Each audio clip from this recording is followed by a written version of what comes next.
was young and tired, I would walk out my front door and keep on a-walking without telling my parents where I was going or when they'd see me again.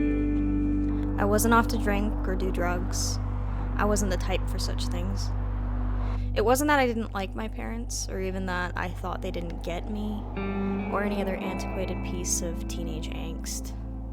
I just needed to not be me for a moment. So, I'd walk.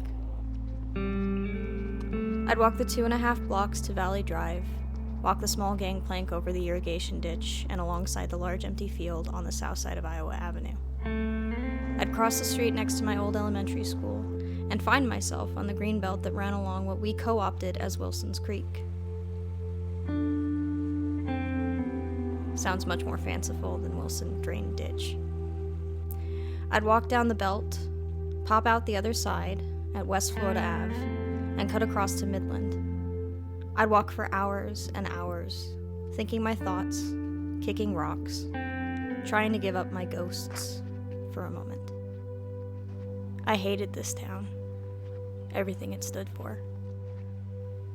Not one part of it I collected as my own except for this ridiculous, meandering, sometimes trespassing walkway.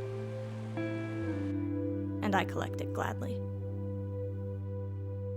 I started writing my first book sitting cross-legged on the ground staring over that field. I envisioned a world where I may not exist, an end to a life suffered mercilessly.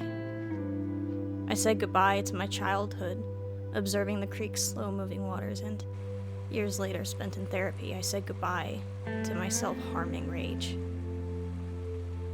Joy means nothing to me. I am not of its kind.